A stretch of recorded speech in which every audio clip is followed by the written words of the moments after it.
Tivemos o Setembro Amarelo, o Outubro Rosa, o Novembro Azul e estamos na expectativa do que será o Janeiro Vermelho. Chamo sua atenção para a entrevista que vamos fazer com Humberto Felipe da Silva, economista, professor da Unisal, que voltou, tinha assumido um compromisso com a gente de voltar. Tudo bem, professor? Tudo, graças a Deus. Satisfação muito grande tê-lo conosco. O prazer é meu. Está todo mundo feliz aí, 13º, né? O pessoal já gastando, 13º. Como dizia o pessoal antigo, com a burra cheia. Né? Com boi na sombra. E o pessoal não está pensando no Janeiro Vermelho que vem por aí. A IPTU, IPVA, uma série de IS aí. Matrículas. Matrícula escolar. Material escolar.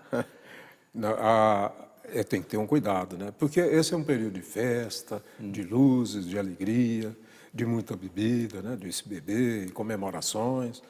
E aí as pessoas, parece que isso dá um sedativozinho no cérebro, naquela parte da memória. E se esquece que no janeiro é o Janeiro Vermelho. Ali é o momento, é o momento em que a gente tem o maior custo de vida, né? Porque você tem que pagar várias taxas. Eu não sei nem por que fazem isso, parece até que é uma maldade. Acumula, né? Acumula tudo. Corporação de ofício, né? As ordens profissionais também com um custinho alto, né? Logo o sujeito no início. Paga para poder trabalhar e paga caro. Os gerentes de banco, eu tenho a impressão que um dos momentos que eles têm um grande trabalho, principalmente com empréstimo, é janeiro, né? Que as pessoas estão empobreceram em janeiro. Estavam ricos em dezembro e ficaram pobres em janeiro. Como se fosse um passe de mágica. O senhor falou um detalhe importante. Teve gente que, ansiosa, né, ou por necessidade, antecipou a caída do 13º na conta, foi ao banco e pegou emprestada a antecipação e agora está sentindo a dor do ter que pagar. O 13º, por exemplo, é um momento importante para as pessoas fazerem um pezinho de meia para encarar o Janeiro Vermelho e também pagar algumas contas, para ver se começa a zerar do ano, né? Com certeza. Isso aí é um ponto muito importante, né? 13º, nós passamos aí por uma crise, uma dificuldade muito grande, ainda estamos nela, mas parece que já está reduzindo um pouco, muita gente endividada. Então, bota o pé no freio da compra, pague as contas, faz a provisão, né? Ou seja, guardar o dinheirinho para janeiro, e aí, sobrando dinheiro, vão gastar. Porque senão vão ter ressaca, né? O Janeiro Vermelho é a ressaca. E quanto maior a festa que a gente faz quando não tem o dinheiro suficiente, maior a ressaca. Aí é dor de cabeça, tontura e outras coisas. E ainda tem um problema nisso aí.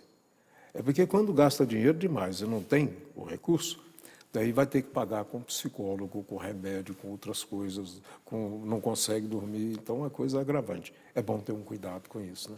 E sentar naquela cadeira enorme que deixa a gente pequenininho na frente do gerente do banco, né? Não tem nada mais. Ir no gerente do banco, conversar com ele, com dinheiro para aplicar, eu não sei o que é isso, mas deve ser muito bom. Agora, chegar no gerente para pedir empréstimo, a gente se sente como criança travessa que foi pega no flagrante, né? Fica pequeno, vermelho e sem saber o que faz. Às vezes até entra no banco escondido, achando que está todo mundo olhando, percebendo que você está indo lá pedir um dinheirinho emprestado para pagar uns juros altos. Professor, se a pessoa for comedida, né, pagar lá o que deve, o Francisco costuma dizer que quem pode comprar um carro de 300 mil deve comprar um de 30, porque ele vai levar no mesmo lugar e não vai ter ostentação. Quer dizer, se a gente não ostentar, e sobrar um dinheirinho, o que o senhor acha que pode fazer em termos de aplicação nesse momento que a gente vive aí? Então, a verdade é que nós estamos vivendo uma fase muito complexa. Mas eu vou dizer uma coisa. Poupança não é aplicação, pelo menos na minha percepção. Poupança é um lugar que a pessoa coloca dinheiro quando ela não sabe o que vai fazer. Mas ela tem que ter um cuidado com a aplicação. Precisa de liquidez, né? Isso. Mas existem outras aplicações com liquidez também. Ah, sim. Porque a poupança, ela tem inclusive um gatilho que quando a inflação cai muito, e que ela vai superar a inflação, esse gatilho é acionado e ela passa a ter uma redução no rendimento. Por quê? Porque poupança não era afinal. Apesar do nome, né, falar poupança, e poupança é guardar dinheiro, a poupança ela é uma forma do governo captar recursos para emprestar. E aí, para empréstimos imobiliários. Se eu pego um dinheiro e eu vou emprestar, pegar esse dinheiro para emprestar para alguém, eu tenho que pegar num valor mais baixo e emprestar no valor mais alto. Então, eu não posso ter uma poupança que tem um rendimento maior do que a inflação. Senão, eu vou ter um investimento muito alto também, né? O que eu vou cobrar de quem pega emprestado. Mas existem uma forma interessante, são as letras do Tesouro. Eu vou pedir para o senhor falar sobre isso na volta da entrevista. Beleza. Tá bom? Professor Humberto Felipe da Silva, economista da Unisal, está hoje aqui conosco, voltou atendendo o nosso convite para falar de forma didática, né?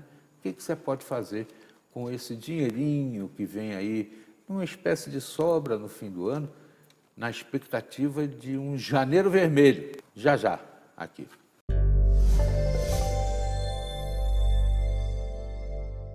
Professor Humberto Felipe da Silva, economista da Unisal, aceitou nosso convite para voltar. Ele que tem palavra fácil, todo mundo entende, não tem economês rebuscado, está contando para a gente aqui, estava falando que poupança não é esse maná que muita gente pensa.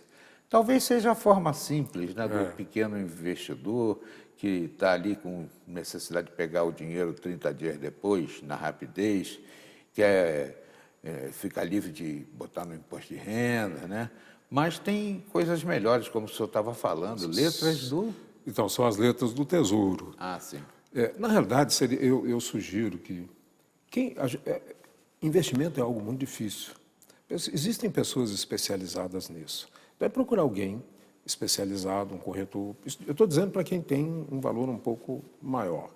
Procurar um especialista que possa orientar. Porque o investimento ele depende da quantidade de recursos que tem, qual investimento quer fazer, o tempo que vai ficar, qual é a característica do investidor. Tem investidores que são mais arrojados. Por exemplo, um jovem ele pode colocar mais risco no dinheiro que ele tem.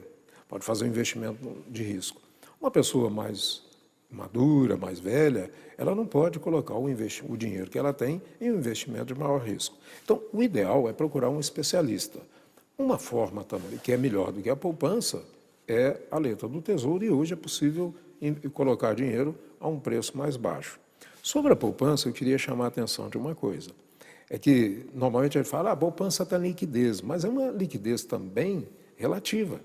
Porque se eu tirar no meio não completar o aniversário de 30 dias, ou os 30 dias, eu perco o rendimento. Existem outros investimentos que não. Então, vai depender disso. Eu diria assim, o que leva em conta? O tempo que o dinheiro vai ficar investido, o grau de risco, a finalidade e também as características e o momento. Porque, por exemplo, se há uma expectativa de uma inflação à frente, o retorno é 1. Se a expectativa de inflação menor, o retorno é mais baixo. Então, suponha, você está numa inflação muito alta, com expectativa futura de inflação mais baixa, retorno baixo. O inverso, retorno mais alto. Então, é muito complexo. A sugestão é procure um especialista, um gerente de banco, talvez. O senhor falou no início da entrevista, lá no primeiro bloco, em planejamento. Eu acho que planejamento é uma palavra de toque. Sim. Em muitas situações. Tem jeito da gente deixar mais ou menos delineado um planejamento para a pessoa fracionar o que tenha de recurso para destinar a cada setor, como no orçamento municipal, né, que existem verbas carimbadas que a gente tem que aplicar em determinado setor? Então, na nossa vida, a maioria das verbas, nós assalariados, né, a maioria dos nossos rendimentos são carimbados. Escola do filho, prestação do carro, prestação da casa, aluguel para quem não tem casa própria, o supermercado, são verbas carimbadas. Aquilo não tem jeito de não gastar, né? Então, e o orçamento familiar, o planejamento do orçamento familiar, ele é simples de ser feito. O problema é que as pessoas têm preguiça ou medo de fazer o orçamento. Só que esse orçamento é importante ser feito. E é simples de ser feito. Isso pode ser feito numa folha de papel, num caderno, né, usado de um filho, ou pode ser feito através de um programa de computador. Existem hoje programas que ajudam nesse planejamento. E é fácil. O que ganha, o que gasta, levando em consideração que existem determinados pagamentos que não são do mês a mês, mas pagamentos que são feitos temporário, desculpe, não é temporário, mas episódicos. Quer dizer, então, é como num condomínio que a gente tem que ter um fundo de reserva para quando acontece uma situação incidental. Isso. Esse é outro, mas eu estou dizendo aí, por exemplo, você tem IPVA, você tem matrícula da escola, tem o seguro do carro, você tem carro. Esses são pagamentos que não são mensais, mas eles acontecem em determinados momentos. Tem que ser previsto. Esses são previsíveis. Tem até uma propaganda na televisão que fala: o mundo é cheio de previstos, que a gente não prevê. Mas precisa também ter um colchãozinho que é para amortecer os imprevistos. A doença de um filho, um remédio mais, que aí tem que comprar um remédio, às vezes pagar, se não tem plano de saúde, pagar um médico, ou um carro que está funcionando bem, que quebra uma peça. Então, são 3 situações: controlar o gasto, o que ganha e o que recebe. Mas lembrar que existem despesas que não são do dia a dia, mas que são despesas que têm que ser pagas. E o colchãozinho que precisa ter para amortecer os impactos do imprevisto. Bom, o professor Humberto Felipe da Silva está falando com a gente aqui sobre planejamento, que é muito importante, e no Janeiro Vermelho, que está vindo por aí, está sendo recomendado a você que não pise no acelerador com muita força para poder, né, pagar as contas no futuro e no presente ter um pouquinho de gás, né? Comprar lá a sua ceia bonita, né, para poder alegrar a família, um presentinho aqui, outro acolá. Né? Isso tudo é muito importante. Que o janeiro seja vermelho, mas não seja sangrento. Boa! Está aí a recomendação para você, hein? Se não ouviu, vou repetir: que o janeiro seja vermelho, mas não seja sangrento. Professor Humberto Felipe da Silva, muito obrigado. Um prazer. Ele que é economista lá da Unisal e colabora com a gente aqui.